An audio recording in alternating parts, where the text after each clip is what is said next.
Man, when I tell you things are heating up in Memphis right now, I mean for real.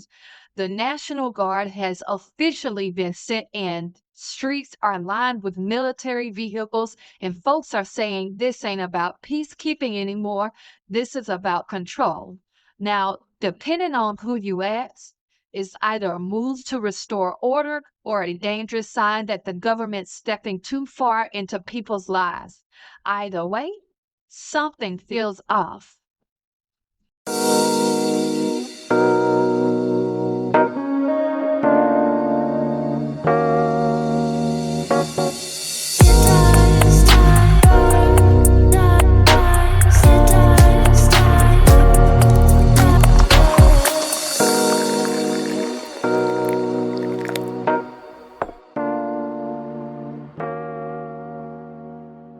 What's up, family?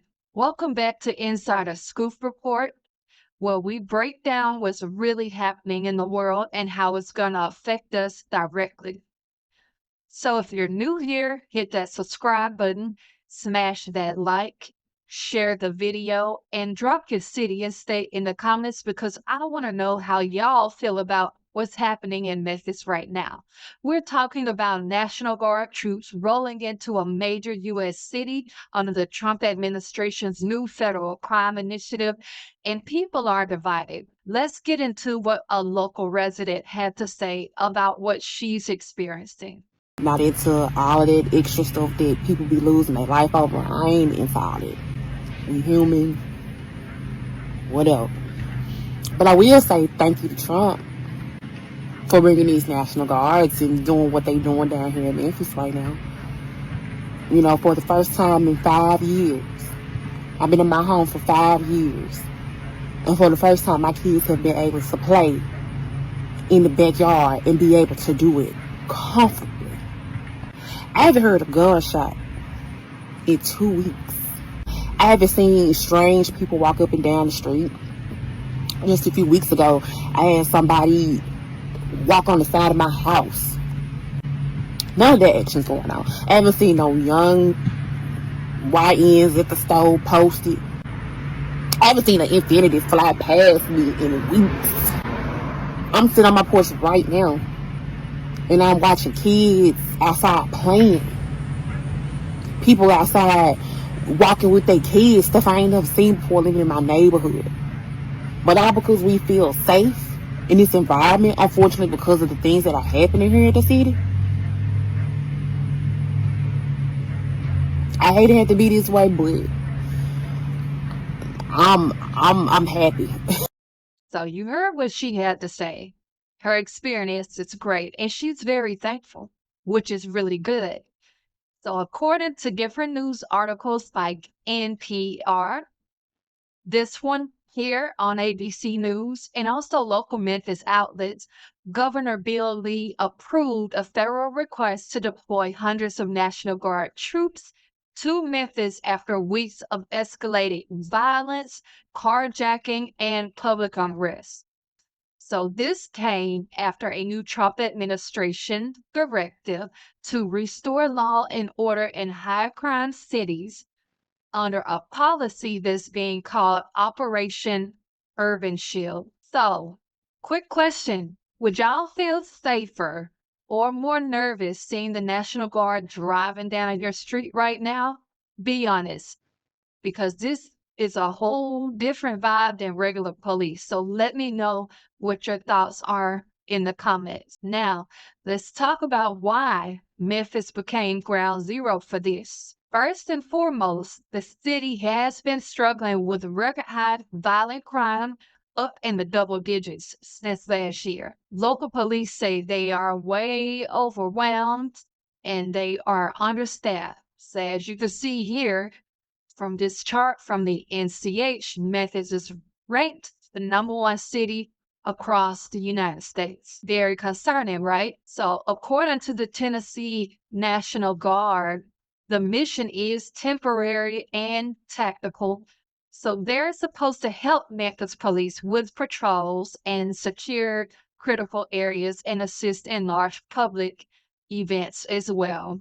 And so I did a little bit more digging just to confirm if Memphis is truly the #1 city with the highest crime rate. And according to this article here on the Hill, it is the highest city with the highest crime rate. And then there are other sources that I pulled from as well that I was able to confirm it with also. There are multiple people who have posted on social media saying different things about the troops that are there. People have had different experiences. So, another question, how far do y'all think is too far when it comes to using military force in U.S. cities? Is this keeping people safe or is it crossing the line? Let me know in the comments. While we had one resident who was very thankful for them bringing in the National Guard, we do have other people that are in Memphis that has concerns as well. And based on the feedback, many people are split down the middle. We do have some that say, it's a relief. Finally, something is being done about the crime, while others are like, you can't police property with soldiers. Then you have the local activists who have already organized protests saying that this is just another way to criminalize poor Black communities instead of investing in them.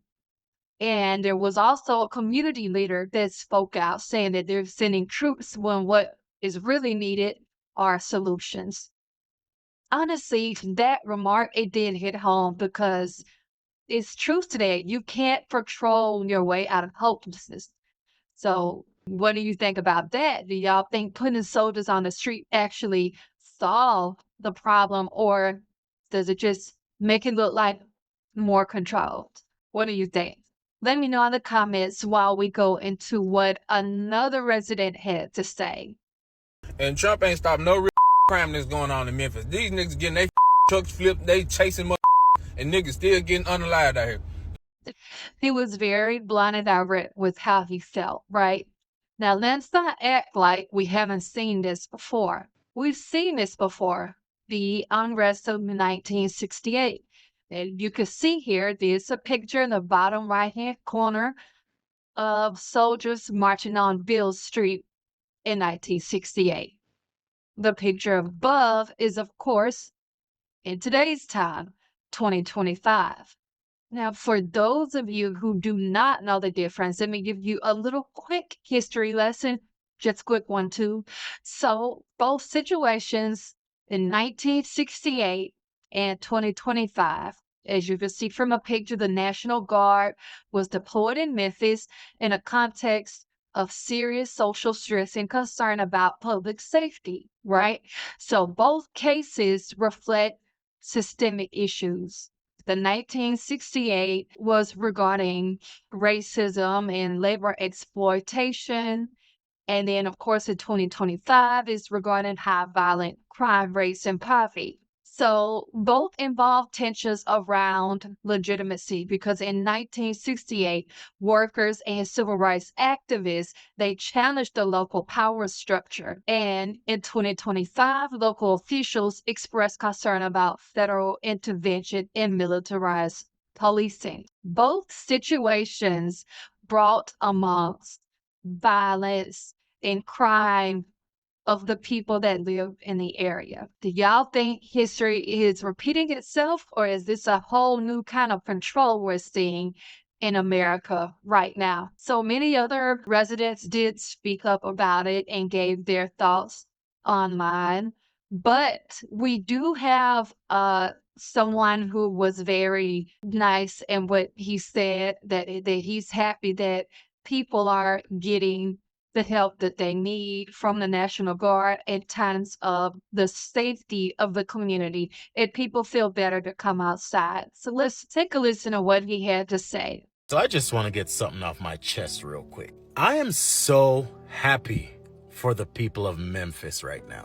Like, I'm seeing so many people coming out, like people that look like me, come out and say how happy they are that the military or the feds have been in Memphis. And I am so so freaking happy for you guys. That was very nice of him. So here's how I see it, family. The situation in Memphis is more about just crime, right? Crime is a big thing, but it's also about trust because you do have people who are scared, not just of criminals, they're scared of being seen as criminals too in their own neighborhoods. And that's what happens when you use military power instead of community power. Don't get me wrong, nobody wants more violence, but at what cost do we get peace? Because peace ain't peace if people have to be silent or scared to get it. So, what do y'all think? Is Memphis the start of something bigger we're seeing in other cities, or will this just blow over once the cameras are gone? So, yeah, family, Memphis is at the center of something huge right now.